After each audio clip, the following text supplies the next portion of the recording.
Estamos viviendo básicamente en una era post-gutenbergiana. Y eso es bueno y es malo. Y eso es interesante y es peligroso al mismo tiempo. La conquista del yo, que fue el gran éxito de la escritura y de la imprenta, tuvo poderes de construcción intelectual y emocional fabulosos. Comentaba el otro día, por ejemplo, y esto también es una obra que se puede leer con fricción, es una obra de Harold Bloom, que es un gran crítico literario inglés, que se llama Shakespeare o la invención de lo humano. Es un libro gordísimo que tiene como 800 páginas, que básicamente Bloom lo que hace ahí es una síntesis de las principales obras de Shakespeare, todas las obras de Shakespeare. Pero dice algo más interesante, dice que Shakespeare inventó las emociones humanas. No sabemos qué sentían los griegos, pero lo que sí sabemos es que viendo los celos de Otelo frente a Desdémona, y más de uno lo habrá experimentado en carne propia, en algún momento de su vida, uno sabe lo que sentía Otelo, y porque Shakespeare nos enseñó a sentir de ese modo. Entonces, lo que hemos logrado con esta conquista del yo también son las emociones que son propias del yo. Emociones que son en algún sentido maravillosas y en un sentido muy peligrosas. Y también disociaciones de todo tipo, ¿no? Hemos separado al lector del autor, hemos separado al texto del contexto, etcétera, etcétera. ¿Qué estamos viviendo en este momento? Estamos viviendo un fenómeno que empezó hace más de 100 años atrás y que tiene que ver con el casamiento del lenguaje con la electricidad. Y esto está cambiando todo, siempre cambió todo, pero ahora más que nunca, especialmente a partir de la aparición de Internet. Que Internet, ojo, Internet es mucho más vieja de lo que todos nosotros creemos en esta sala. Se inventó en el año 69, nadie le prestó atención hasta el año 94-95, cuando apareció la web. Y lo más interesante de Internet, que se pueden decir muchas cosas, es que recapitula todos los medios anteriores, los resiste y los prepotencia. Cuando uno está preguntando algo, otro día estuve en una reunión de una gran empresa que querían saber, así como las grandes empresas, cuál es el próximo negocio, qué se viene, cuáles son las próximas tendencias, ¿no? Que tienen que ver con conectividad inalámbrica, que tienen que ver con ubicuidad, que tiene que ver con nuevos formatos de contenido, etcétera, etcétera. Pero básicamente la gente lo que está pensando es cómo está cambiando la sociabilidad a partir de la aparición de Internet. Y en realidad Internet recupera cosas que había antes. Y por eso hay gente que dice que para entender esta época de Internet, en esa dirección de la complejidad que yo les comentaba antes, lo que tenemos que trabajar es una pantallología. ¿Por qué?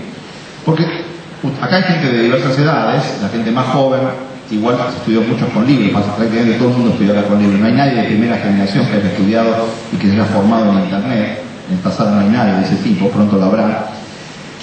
Nosotros lo que estamos experimentando es el pasaje del mundo. El mundo durante 500 años fue el mundo sobre el papel. Todo lo que nosotros aprendimos y supimos lo aprendimos.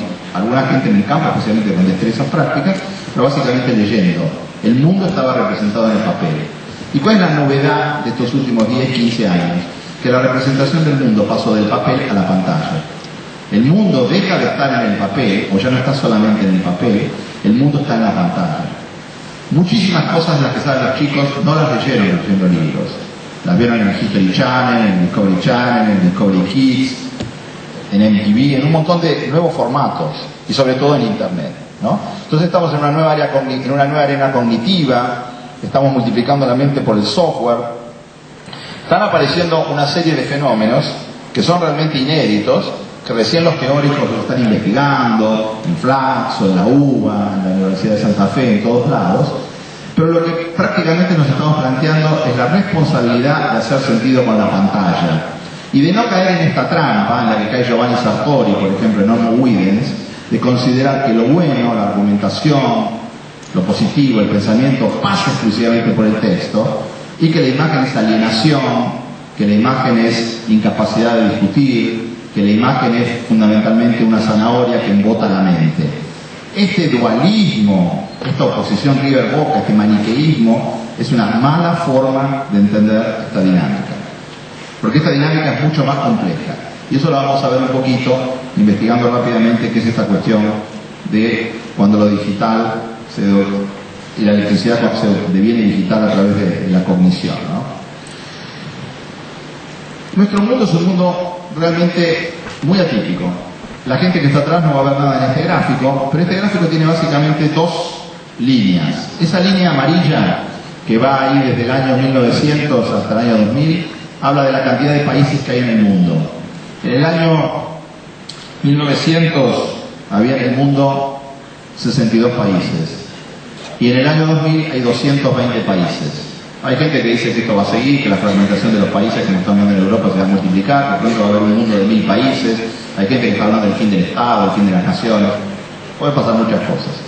Lo que seguramente está pasando, y eso no es una hipótesis, es que en el mismo año que había 62 países, en el mundo había 3.000 corporaciones transnacionales. Y en este momento hay 63.000. Entonces lo que estamos viendo acá es una lógica de las multinacionales que es totalmente distinta de la lógica de las naciones. Y esto se traduce también en crecimientos impresionantes, exponenciales, en la cantidad de aparatos que tienen que ver con esas propias multinacionales. ¿Saben cuántos teléfonos celulares hay en el mundo en este momento? Hay 1.200 millones. En Italia hay más teléfonos celulares que personas. Hay 60 millones de italianos, hay 65 millones de teléfonos. En la Argentina, donde se había amesetado esto en el año 2001, en ese momento llegó a haber casi la misma cantidad de líneas básicas de teléfonos que teléfonos celulares. Estamos en los 6,5 millones más o menos en ese momento. Eso cayó un poquito. ¿Saben cuántos teléfonos celulares hay en este momento en Argentina? 11,5 millones. En este año prácticamente casi se duplicó la cantidad de teléfonos celulares. Y eso tiene traducción en un montón de situaciones y básicamente fenómenos de globalización. Una cosa muy interesante, todo el mundo habla de globalización, todo el mundo se espanta y algunos se ponen contentos con la globalización. Y todo el mundo dice que la globalización cree que existió siempre. La globalización tal como nosotros la entendemos empezó en 1988, hace 15 años nada más. Hasta ese momento nadie hablaba de globalización, podía hablar de multinacionales, podía hablar de corporaciones. ¿Qué pasó en 1988? Se tendió el primer cable de fibra óptica submarina del mundo, que hizo posible una comunicación instantánea con todo el mundo. Eso lo vemos también en la historia de Internet. Internet al principio está en un solo país, Estados Unidos, que inventó Estados Unidos. En el año 82, 83 había 7 países que tenían Internet. En el gran salto se da en el 90-91, que tiene que ver con eso que hablaba de la globalización, donde Internet estaba en 91 países y ahora obviamente están todos los países en 220 países. Este es un fenómeno, Internet, de globalización de las comunicaciones, lo vemos en las empresas, en distintos tipos de cosas. Y fundamentalmente lo más interesante, hay toda una historia de Internet complejísima. Internet es una tecnología que tardó muchísimo tiempo en imponerse. Esto es muy importante para la gente que imagina que la tecnología va a resolver los problemas sociales, culturales, políticos y económicos de forma mágica. Eso no va a pasar nunca. La tecnología tarda décadas en instalarse. Y cuando se instala, genera fenómenos positivos y fenómenos negativos. Y los dos vienen juntos.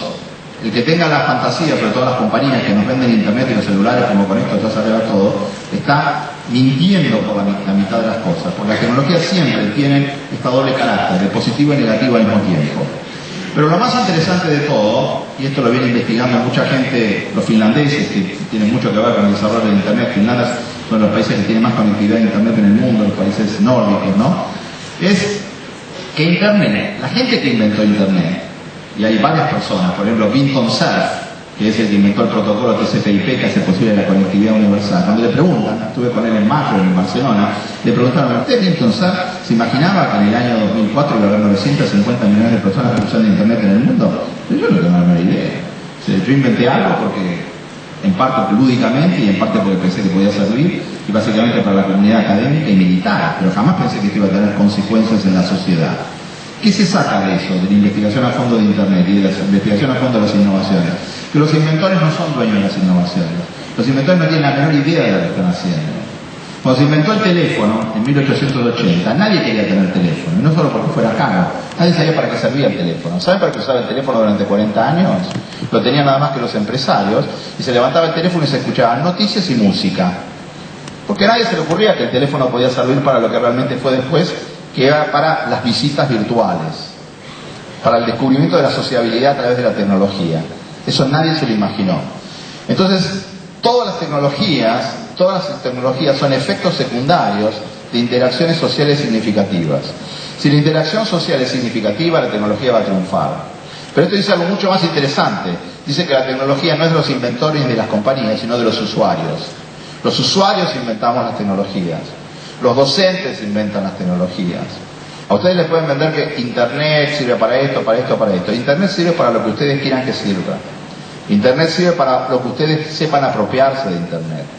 Internet no es lo que dice el prospecto, la banda ancha. Internet depende de la imaginación del usuario.